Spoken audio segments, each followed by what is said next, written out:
Bună seara tuturor! Mă bucur să fiu alături de voi în această săptămână din drumare, săptămâna cu numărul 45.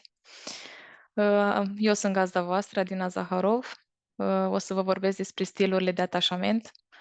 Este un subiect destul de interesant pentru că nu foarte multă lume e familiară cu el, așa că sper că ceea ce o să vorbim în seara asta o să facă sens și pentru voi și să ne urmăriți și serile următoare, pentru că o să țină până miercuri seara. Deci în astea 3 zile o să aprofundăm acest subiect. Ce sunt aceste stiluri de atașament? Păi nu sunt decât niște modele emoționale, da, pe care noi ne le dezvoltăm în copilărie și ne influențează modul în care noi ne conectăm cu persoanele din jur, modul în care vorbim cu ceilalți, dar și evenimentele astea care se întâmplă de viața de zi cu zi. Această teorie a fost dezvoltată de psihologul John Bowlby. Bineînțeles, ulterior au mai fost aprofundat și de alți psihologi. Cumva s-au identificat 4 mari stiluri principale, da, de atașament și avem atașamentul securizat. Aceste persoane care au acest stil de atașament, cumva ele simt confortabil în acea figură pe care ei și-au ales-o ca și sprijin. De aceea copiii care au încredere, da, în părinți, de exemplu, pentru că e figura lor principală de care ei se atașează, mai ales atunci când sunt mici, ei dacă se simt în siguranță, atunci pot să se deschidă, da, emoțional și să vorbească cu ei tot felul de detalii. Și mai ales dacă apar probleme, ei nu au tendința asta să se ascundă, pur și simplu sunt deschiși și colaborează cumva cu cei din jur. Atașamentul evitant, cumva aceste persoane evită, da, să dezbată problema, o trăiesc așa în solitudine de cele mai multe ori. Din contră, se distanțează de aceste figuri de atașament. Aici mă refer în mod special la părinții noștri, pentru că atunci când suntem copii, ei sunt principalele figuri, da, de care noi ne atașăm. Și de aceea, poate mulți copii îi vedeți că sunt mai independenți, dar nu la orice chestie care le se întâmplă se duc să vorbească cu părinții. Deci, cumva, ei nu caută acel confort. Cumva să chinuie singurei să-și rezolve problemele. Mai avem atașamentul nesigur, ambivalent sau rezistent, cum mai este numit. Acestea cumva pot trăi și dezamăgiri pentru că nu au siguranța aia că părinții, da, pot sta lângă ei și pot să-i susțină în problemele pe care le au. De aceea, de foarte multe ori apare anxietatea, ele se închid în ele și cumva le este destul de greu, da, să consoleze singur, deși nu recunosc de multe ori, dar se întâmplă lucrul ăsta. Și mai avem atașamentul dezorganizat. Cumva aici apare acea lipsă de coerență, da, de conexiune între indivizi. Nu au o structură clară, da, în a gestiona stresul și emoțiile care apar. Deci ele cumva au așa comportamente confuzii și mai ales în prezența părinților. Poate ați văzut de foarte multe ori copii care sunt un pic mai teribiliști, care le place adrenalina. Ei, acești copii cumva au acest stil de atașament dezorganizat pentru că ei sunt un pic haotici, da? Ei nu știu exact cum să se conecteze cu părinții și de asta poate ați auzit persoane care sunt, vai, copilul meu e teroare, deci nu stă o secundă, că s-a aruncat de nu știu unde, că o mers cu bicicleta și-o rupt mâna, că... Da, deci cumva e predominant acest stil de atașament la acești copii. La ce ne ajută să cunoaștem stilurile de atașament? Păi, în primul rând, să ne îmbunătățim relațiile, da? Pentru că noi pe pământul ăsta când venim, mai și relaționăm. Altfel, ne-ar fi destul de greu să supraviețuim. Să comunicăm eficient, pentru că atunci când ne știm, da, și știm ce stil de atașament avem, ne este mai ușor să ne deschidem, dar să ne comunicăm, să fim mai empatici, sinceri cu persoanele din jurul nostru. Bineînțeles, ne ajută la dezvoltarea noastră personală și emoțională în același timp, pentru că ne face să fim un pic mai atenți la emoțiile noastre și la ceea ce simțim. Sunt autocunoaștere, da? Adică să ne știm în profunzime. Îmbunătățirea relațiilor în cuplu, pentru că, da, și partenerul nostru, probabil, dacă are un stil de atașament diferit, pot să apară acolo niște contradicții și atunci e bine să le punem pe hârtie și unii și alții. Evitarea conflictelor, deci cumva să nu le susținem, da? Să nu mai ieșim din ele. Pur și simplu să căutăm o cale de mijloc. Să ne creăm noi legături, da? Sănătoase și cu alte persoane, de ce nu? Să trecem peste fricile alea de nou. Um, Bineînțeles, cumva ne ajută și să ne rezolvăm emoțiile noastre prin care au stat acolo înghețate și chiar dacă noi nu am avut acea figură de atașament sănătoasă, niciodată nu e prea târziu și cumva, mai ales dacă avem și copii, e bine să lucrăm și noi adulți pe partea asta ca să nu mai influențăm și comportamentul lor pe viitor. Și da, duc și la evoluție și schimbare, de ce nu? Deci, cumva, e un instrument destul de puternic, da, pentru a înțelege tot ceea ce ni se întâmplă nouă și cumva ne oferă oportunitatea asta de a relaționa sănătos și conștient. Legăturile dintre uleiurile esențiale și tipurile de atașament. Deci, cumva și uleiurile astea esențiale ne susțin în procesul ăsta de echilibrare emoțională, pentru că inclusiv ele au fost studiate, da, și cumva s-a dovedit că se pliază anumite uleiuri pe anumite emoții și cumva, bineînțeles că ele acționează asupra corpului prin aromaterapie, dar cumva cel mai important aspect, el, după cum știm, funcționează într-o sinergie, da, cu sistemul nostru limbic al creierului, deci cumva ele ne amintesc și ne dezgheață acele emoții de care poate de multe ori am uitat. Um, Atașamentul securizat, ce fac uleiurile în stilul ăsta de atașament? Deci cumva ne ajută să ne menținem această stare de echilibru, da, și de calm și cumva să ne inducă acel sentiment de siguranță.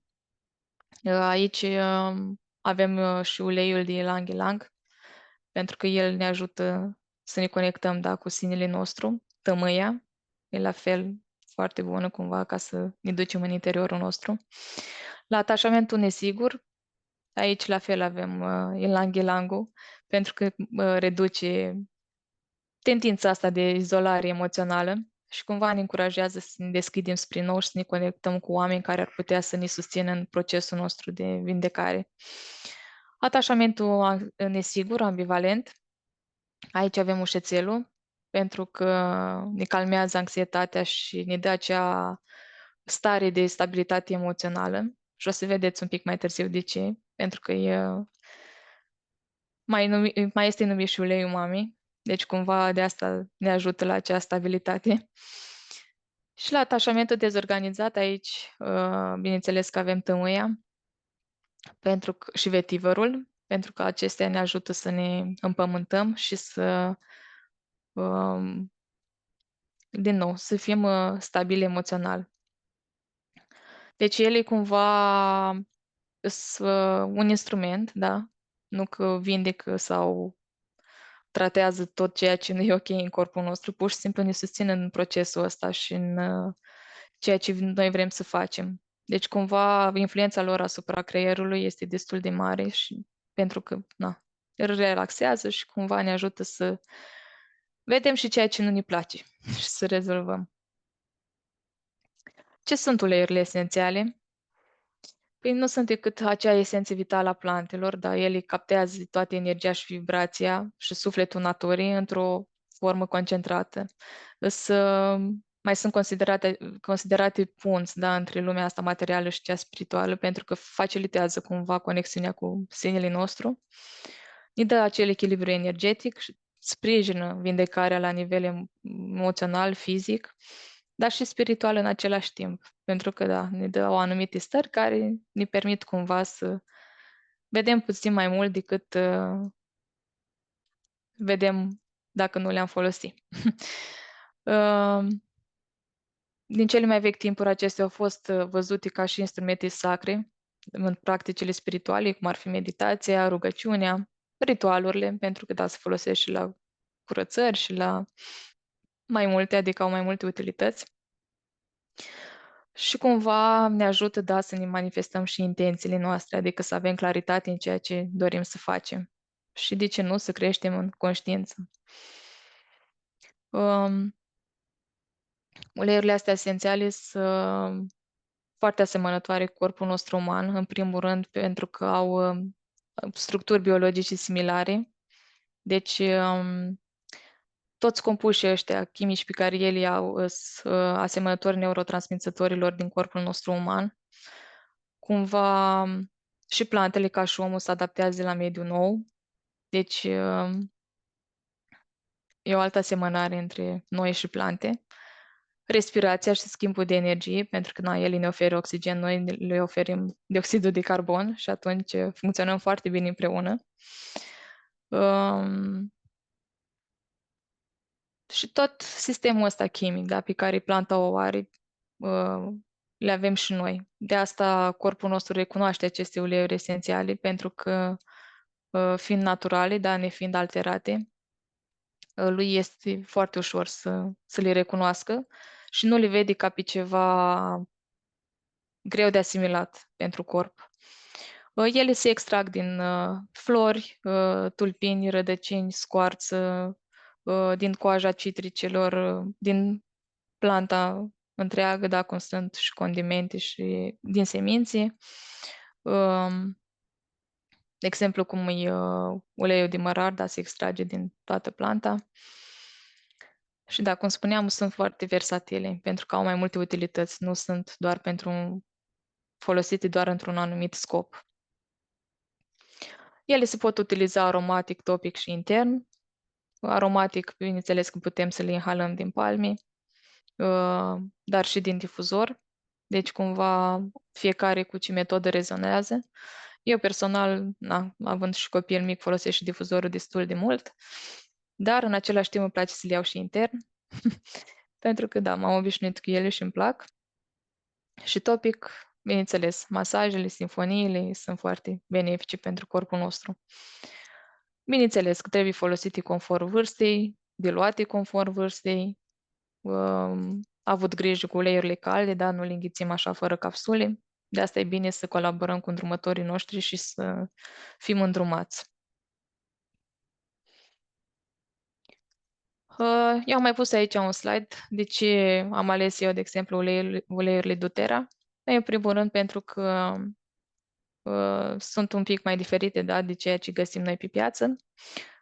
Sunt uleiuri puri care sunt certificate, da, sunt testate și cel mai interesant este că doTERRA nu testează uleiurile în laboratoarele lor proprii, pur și simplu colaborează cu alte laboratoare, tocmai ca să asigure că uleiul corespunde, da, standardelor lor, că sunt puri, că nu sunt alterate, deci cumva să nu influențeze rezultatele.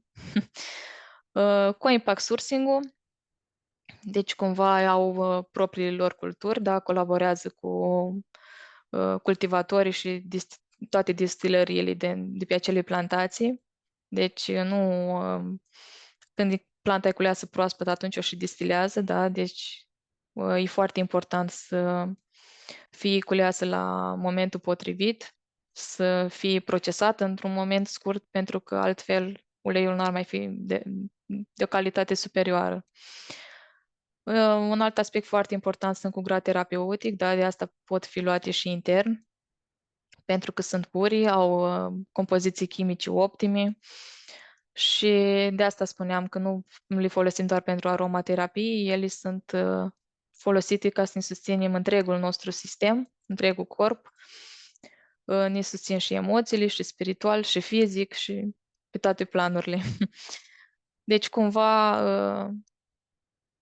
le putem folosi în siguranță, da? Și intern, și topic, și aromatic. Și în același timp ei mai investesc și în educație.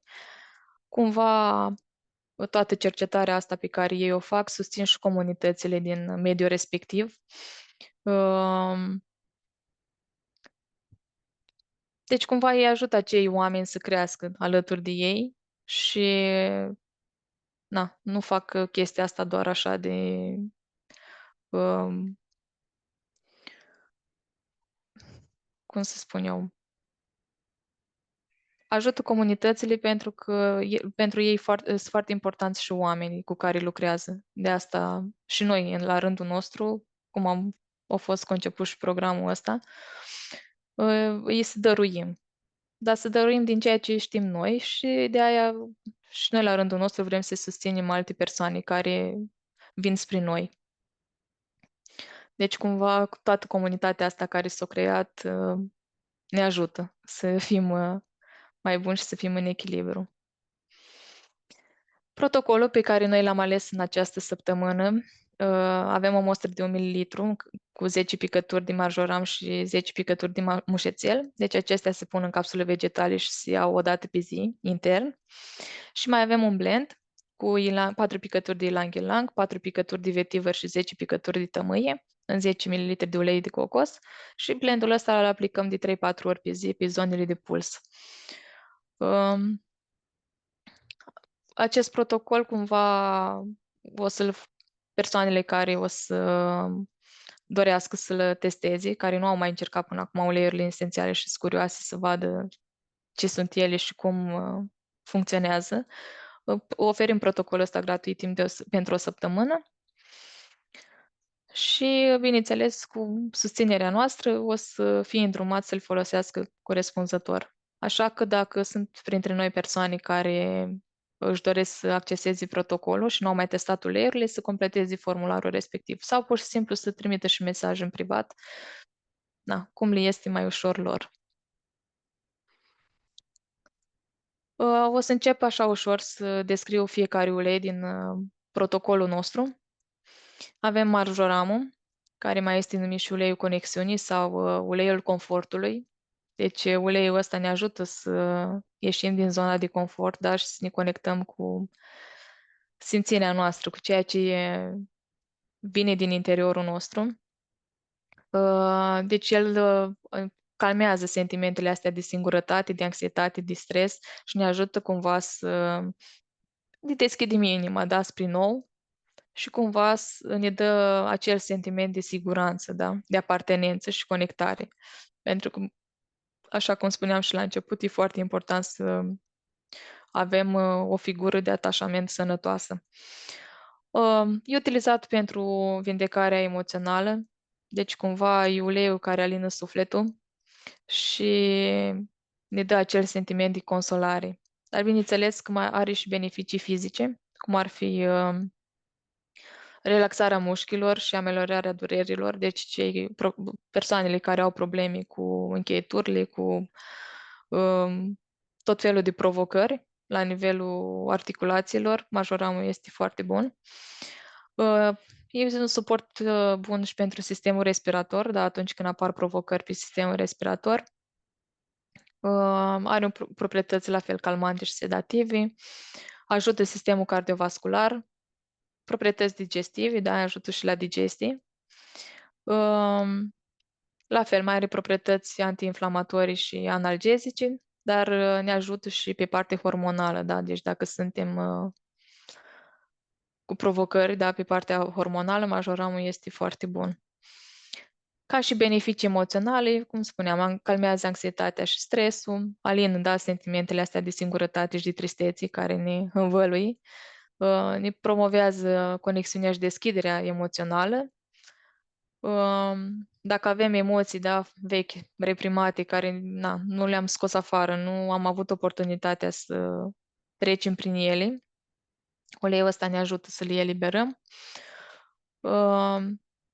Reduce furia și iritabilitatea, da? Deci dacă avem stări din astea explozive, majoramul cumva ne ajută să le gestionăm.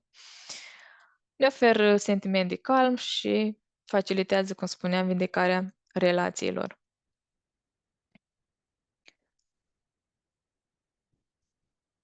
Al doilea ulei este mușețelul roman, mai este numit și uleiul mami sau uleiul calmării.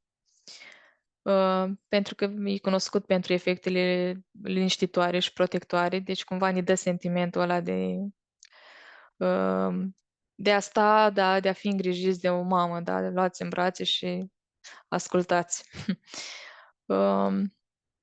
Ne ajută la eliminarea fricii, anxietății, la iritabilitate. Reduce stresul, da, pe partea asta emoțională, ne oferă sentimentul ăsta de siguranță și de protecție, pentru că, na, atunci când simțim căldura mamei, da, ne simțim și protejați. Ne ajută în gestionarea traumei emoționale, ajută la somn și relaxare, combate sentimentele de tristețe, de melancolie, de pesimism. Da? Dacă sunt persoane care nu văd nicio oportunitate în nimic, cumva ne ajută să ieșim de acolo. Calmează nesiguranța și fricile și ajută la conectarea cu sinele nostru. Ca și beneficii fizice, calmează sistemul nervos, la fel ajută la dureri și inflamații, relaxează mușchii, îmbunătățește sănătatea pielii, sistemul digestiv. Dacă sunt provocări pe sistemul digestiv, mușețelul e foarte bun și mai ales la copii. Eu personal l-am folosit destul de mult la fetița mea când era mică, pentru că, da, mi se pare un ulei destul de blând și chiar, adică funcționa foarte repede și făcea efectul foarte rapid. Dar, bineînțeles, că ne ajută și pe sistemul respirator. Este antibacterian, reglează ciclul menstrual, deci dacă la fel, alături de majoram, merge și pe partea asta hormonală, dar este și antiseptic și cicatrizant. Da, deci atunci când avem provocări, mai ales la nivelul pielii, mușețelul e foarte bun. Dar nu numai la piele, că orice provocare, mușețelul îi poate de mici. La orice chestie, bunica ne dădea ceai de mușețel. Nu întâmplător, pentru că ne ajută și la provocările ochilor, și la burtică, și pentru piele. Ylang-ylangu mai este numit uleiul inimii, da, sau uleiul euforiei. Și deci cumva ăsta deschide inima, da, ne ajută la să fim mai atenți la sentimentele astea de iubire, da, de tandrețe, de încredere, de acceptare. Deci cumva ne aduce bucuria. E folosit la fel pentru echilibrarea emoțiilor, reduce stresul, anxietatea și aduce acel sentiment profund de mulțumire. Ca și beneficii fizice, reduce tensiunea arterială și susține sănătatea inimii. Deci pentru cei care au provocări, da, legate de tensiune, ylang-ylang e unul dintre uleiurile care pot să-i susțină în provocările astea. Relaxează sistemul nervos, are proprietăți antiseptice și antiinflamatorii. Echilibrează producția de sebum, da, deci e foarte bun, de exemplu, și pentru persoanele care au tenul gras sau probleme cu scalpul. Este un afrodisiac natural și aici multă lume l-a testat și au confirmat lucrul ăsta. Echilibrează la fel sistemul hormonal, îmbunătățește sănătatea părului, cum ziceam. Pentru durerile menstruale, la fel, e foarte bun, dar și la răceli, da, ajută să deschidă căile respiratorii. Și, la fel, combate insomnia și are un efect sedativ. Eu, de exemplu, am pățit odată, am pus mai multe picături de ylang-ylang pentru că îmi place foarte mult cum miroase. Atunci, mai la începuturi, nu prea respectam eu 2-3 picături. Am pus mai multe și, într-adevăr, mă luase o moleșeală și nu știu, o stare, uh, o relaxare, dar cumva eram îngrijorată că probabil îmi scăzuse tensiunea destul de mult. Și am oprit difuzorul, bineînțeles, am băut un pic de apă, am mers, am făcut așa un pic de gimnastică. Mi-a revenit destul de repede, de asta uleiurile astea sunt foarte faine pentru că corpul reușește să le elimine destul de repede, adică, na. Mai ales dacă mai avem și alte uleiuri la îndemână, cumva putem să le combinăm și să ajungem la starea inițială. Ca și beneficii emoționale, uh, cum spuneam, că se calmează sistemul nervos, ne ajută la stările de melancolie și de tristețe, Și ne ajută să avem conexiuni profunde cu sinele nostru, da? Cu sentimentele astea de drăgălășenii. Ne ajută la gestionarea schimbărilor de dispoziții, stimulează creativitatea, optimismul, ajută la creșterea stimei de sine și cumva ne ajută în perioadele astea de tranziții și de schimbări. Dacă când apar chestii noi, cumva ylang-ylang ne ajută să depășim mai ușor ceea ce nu ne place. Tămâia, mai este numit și uleiul clarității interioare. Are capacitatea de a regenera celulele, de a calma mintea, de a reduce stresul, anxietatea. Cumva facilitează conexiunea cu sinele nostru și cu aspectele astea spirituale ale vieții. De asta este un ulei destul de prețios și de cele mai multe ori îl folosim la toate provocările care apar. Nu degeaba se spune că dacă nu știi ce ulei să folosești, folosești tămâia, că oricum ajută. Și da, mai ales dacă îl luăm și seara intern, ne ajută cumva să ne liniștim și, cum spuneam, când ne regenerează celulele. Deci cumva le pune așa în ordine, să fie în echilibru. Ca și beneficii fizice, la fel are proprietăți antiinflamatorii, proprietăți regenerante și anti-îmbătrânire, deci favorizează, cum spuneam, regenerarea celulară, ameliorează tusea și congestia nazală, ne ajută la tractul digestiv, are proprietăți antioxidante și antimicrobiene. De asta au fost folosit din cele mai vechi timpuri, da, de când era și Isus, când i s-a făcut cadou mir și tămâie, din cauza asta, pentru că protejau foarte bine corpul de infecții, de tot ceea ce nu era benefic. Ajută și asta la durerile articulare, stimulează circulația sanguină și susține claritatea mentală, deci ne ajută și la concentrare. Iar ca și beneficii emoționale, la fel ne ajută să gestionăm stresul și tensiunea asta emoțională, ne dă sentimentul ăsta de calm, de armonie, de uh, claritate mentală, da, deci cumva când nu știm încotro să o luăm, consumăm un pic mai multă tămâie și poate ni se aranjează gândurile. Reduce frica și teama. Deci cei care sunt cu anxietăți, cu atacuri de panică, e un ulei extraordinar. Ne ajută să gestionăm, da, fricile astea care apar, fricile legate de necunoscut, pentru că de cele mai multe ori, da, intrăm în panică când apare ceva nou, creierul nostru își scoate mecanismele la interval, deci cumva zice, lasă, mai bine nu fă asta, că nu e ok. Deci cumva tămâia ne ajută să vedem un pic dincolo de toate lucrurile astea și ne ajută, da, să ne adaptăm la noile circumstanțe. Ajută la fel la întărirea stimei de sine, să scăpăm de frustrări, de anxietăți și cumva să vedem și din alte perspective ceea ce vine spre noi, adică să nu vedem doar partea negativă, cum se întâmplă de foarte multe ori, și să vedem și ceea ce primim ca și dar, da, din lucrurile care se întâmplă. Deci ne ajută să fim mai pozitivi și mai optimiști și la fel facilitează conexiunea asta cu aspectele spirituale ale vieții noastre.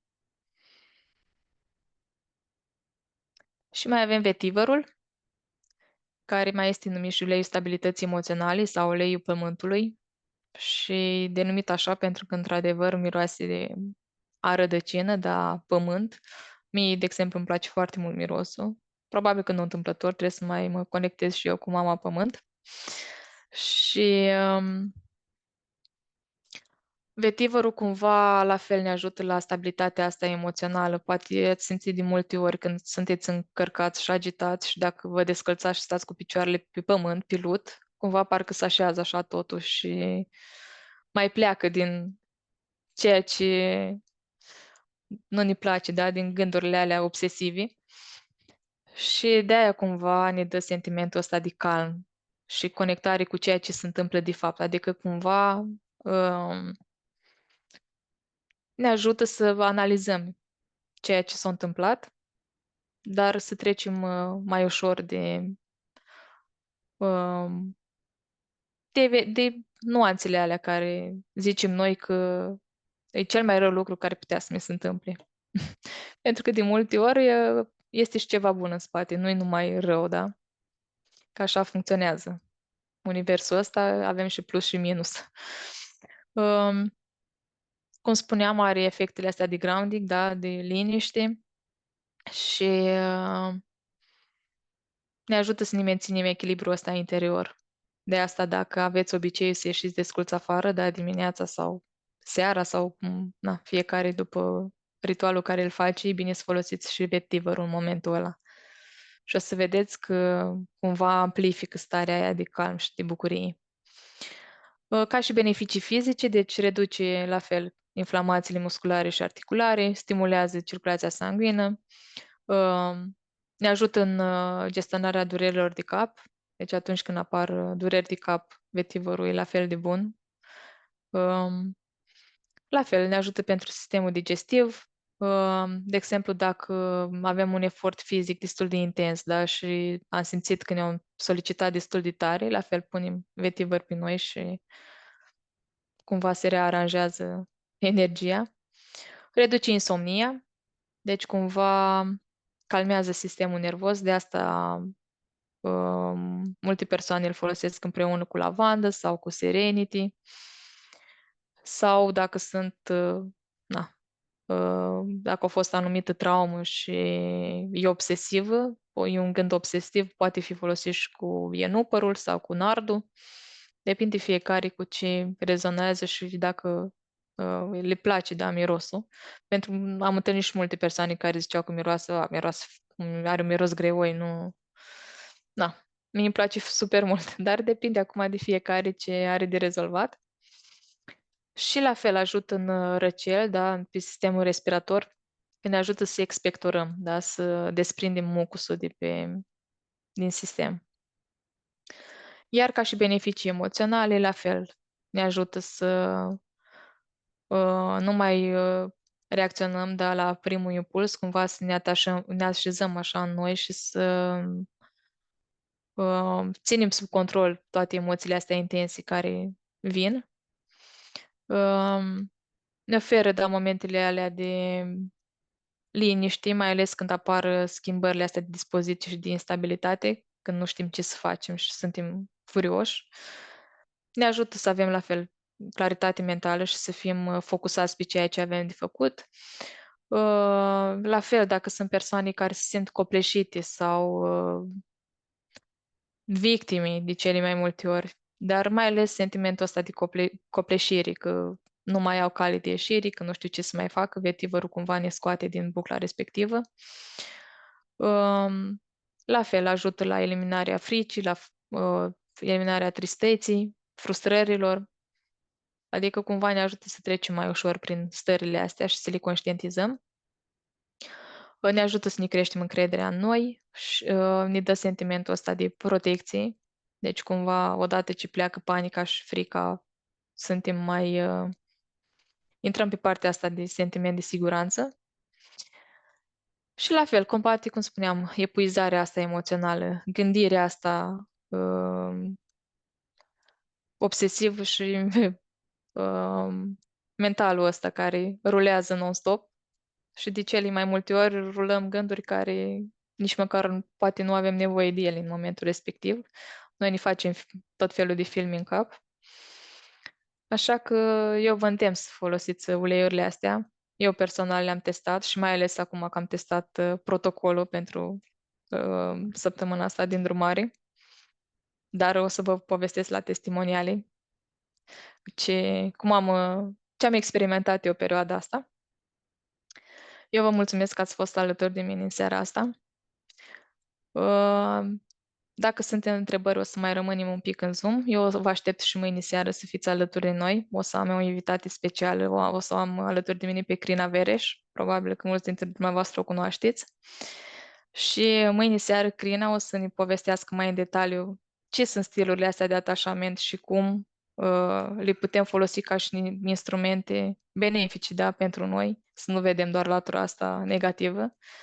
Așa că dacă simțiți să fiți și mâine seară, eu vă aștept cu drag și de ce nu împărtășiți și cu alți prieteni, pentru că poate e un subiect care aduce conștientizări. Eu o să opresc aici înregistrarea.